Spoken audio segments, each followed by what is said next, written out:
Good evening everyone. आपके अपने YouTube channel the mind division classes में स्वागत है। जैसे कि आपको पता है, हम हमारे पॉलिटी में भाग के बारे में पढ़ रहे थे, पार्ट्स के बारे में पढ़ रहे थे, और आज हम पढ़ने वाले हैं हमारे फिफ्थ पार्ट है या भाग 5, जिसमें हम अनुच्छेद 52 से लेके 151 तक जानकारी लेंगे। और जो हमारा फिफ्थ पार्ट है भाग 5, वो संघ के बारे में या द यूनियन के बारे में बताता है। और हम इस पार्ट में इसके सब पार्ट के रूप में पढ़ेंगे। मेनली यूनियन में हम 4 टॉपिक पढ़ेंगे। ये 4 टॉपिक कौन कौन से है? पहला जो टॉपिक है, जो अध्याय, वो है संघ की कार्यपालिका, मतलब इसमें हम कार्यपालिका के बारे में पढ़ेंगे। दूसरी चीज हम संसद के बारे में पढ़ेंगे। थर्ड टॉपिक हमारा है इसमें संघ की न्यायपालिका। और फोर्थ चीज नियंत्रक और महालेखा लेखा परीक्षण, जिसे हम कैग बोलते हैं, CAG, comptroller auditor general of India. तो ये हमारे इसके जो पार्ट 5, इसमें 4 अध्याय है या 4 सब पार्ट भी बोल सकते हैं। ये 4 सेक्शन है। तो आज की क्लास में हम फर्स्ट सेक्शन के बारे में पढ़ेंगे, जो हमारा है संघ की कार्यपालिका। और संघ की कार्यपालिका के अगर अनुच्छेद की बात करें तो हम इसमें 52 से लेकर 78 तक हमारे पास अनुच्छेद इसके अंतर्गत आते हैं। और अब बात करें मेनली कार्यपालिका किसे कहेंगे, तो कार्यपालिका एक्चुअल क्या होती है? कोई भी एक्ट या कोई भी कानून कौन बनाता है? वो संसद बनाती है, या कहे तो विधायिका बनाती है। और विधायिका के द्वारा जो कानून बनाया जाता है, उसको इम्प्लीमेंट करने का या उसको लागू करने या उस पर कार्य करने का जो क्षेत्र होता है, वो किसके पास हो? कार्यपालिका के पास होता है।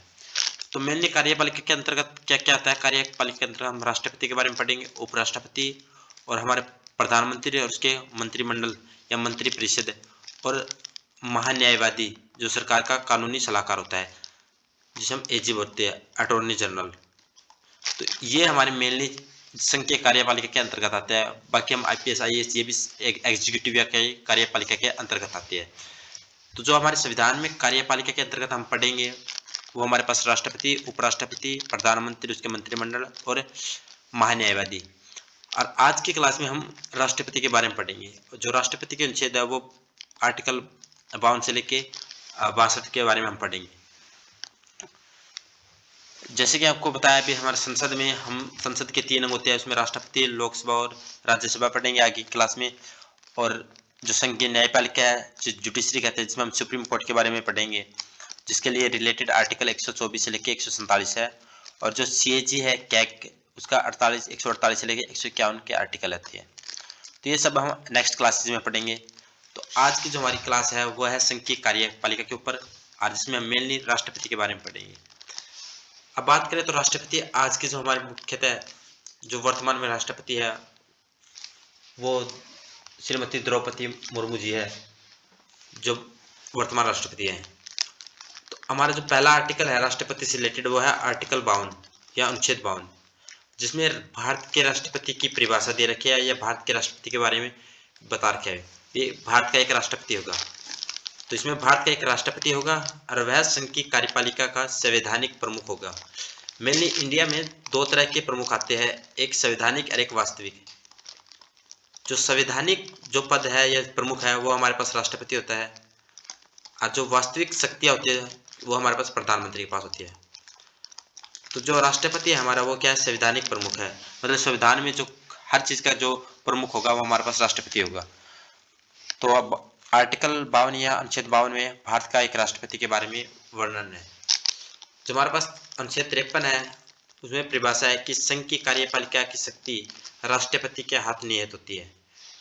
संघ की समस्त शक्तियां, कार्यपालिका शक्ति राष्ट्रपति में निहित होगी।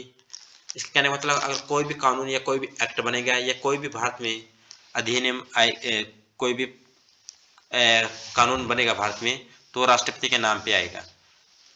सेकंड है हमारे पास जो इसमें पॉइंट है, वो है राष्ट्रपति रक्षा बलों का सर्वोच्च सेनापति होगा। हमारे पास जितने भी थल सेना है, जितनी हमारे सेना है, थल सेना, वायुसेना और नौसेना, इन तीनों का प्रमुख कौन हो गया? राष्ट्रपति होगा। इन तीनों का सेनापति राष्ट्रपति होगा, और शक्तियां मंत्रियों के माध्यम से प्रयोग की। अब हमारे पास संवैधानिक पद तो राष्ट्रपति के पास है, लेकिन राष्ट्रपति जो शक्ति का प्रयोग करेगा, वो मंत्रिमंडल, मंत्रिपरिषद की सहमति से होगा, जिसमें कैबिनेट मंत्री की सहमति से, और इसका हेड कौन है? प्रधानमंत्री। मतलब कि मंत्रियों के सलाह से ही राष्ट्रपति अपनी शक्तियों का प्रयोग करेगा। जो हमारे पास अनुच्छेद 54 है वो है हमारे पास राष्ट्रपति का निर्वाचन। जो राष्ट्रपति का इलेक्शन होगा उसमें कौन कौन हिस्सा लेंगे? तो एक तो निर्वाचित सांसद है। सांसद क्या होता है? एमपी। तो हमारे पास जितने भी निर्वाचित है इलेक्टेड, देखिए एमपी है, दो टाइप के एमपी होते हैं। एक तो जो इलेक्टेड होते हैं जिसे हम निर्वाचित बोलते हैं, दूसरे होते हैं मनोनीत जो कि नॉमिनेटेड। तो राष्ट्रपति के इलेक्शन में जितने भी इलेक्टेड एमपी होंगे ना वही क्या होंगे? पार्टिसिपेट करेंगे उसके इलेक्शन में। और दूसरे कौन है? इलेक्टेड एमएलए, विधायक है एमएलए।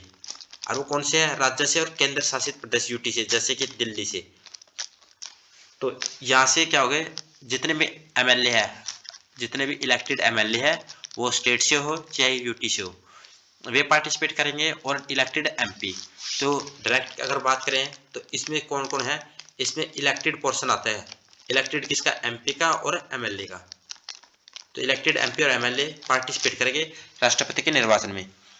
वहीं बात करें तो अनुच्छेद 55 में निर्वाचन प्रणाली या क्या इलेक्शन प्रोसेस, राष्ट्रपति का जो इलेक्शन होगा किस प्रकार होगा, किस प्रोसेस से होगा। तो पहला पॉइंट है उसमें अनुपातित प्रतिनिधित्व प्रणाली।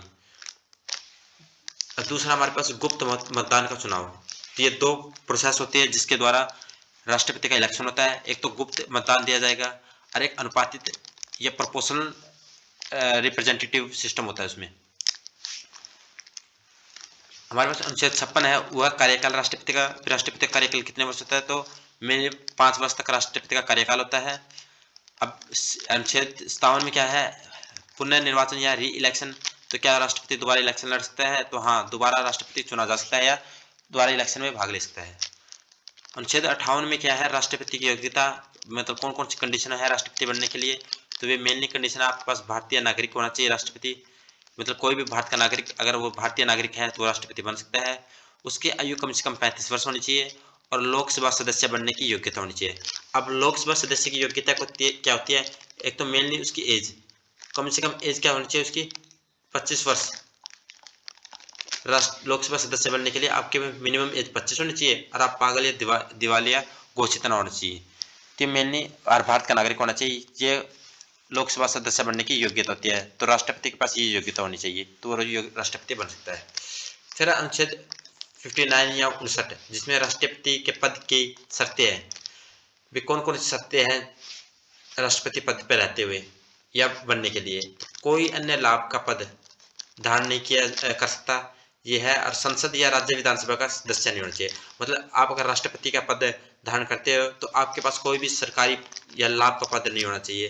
जैसे आप कोई सरकारी नौकरी में नहीं हो सकते, या कोई भी संसद या राज्य विधानमंडल का सदस्य नहीं होना चाहिए। आपके पास योग्यता होनी चाहिए लेकिन आप सदस्य नहीं, मतलब आप एमपी, अगर आप कोई एमपी हो या एमएलए हो, अगर आप राष्ट्रपति का पद के लिए इलेक्टेड होते हो तो आपको पहले ये पद को त्यागना होगा और उसके बाद यहाँ पर उस पद राष्ट्रपति का पद ग्रहण कर सकते हो। और अनुच्छेद 60 में क्या है? शपथ और प्रतिज्ञान है। तो राष्ट्रपति की शपथ किस चीज के लेता है? संविधान की रक्षा की शपथ लेता है। और इसे शपथ कौन दिलाता है? CGI, chief justice of India, Bharat का मुख्य न्यायाधीश। तो ये हमारे पास राष्ट्रपति को शपथ दिलाता है। अनुच्छेद 61 में क्या? महाभियोग।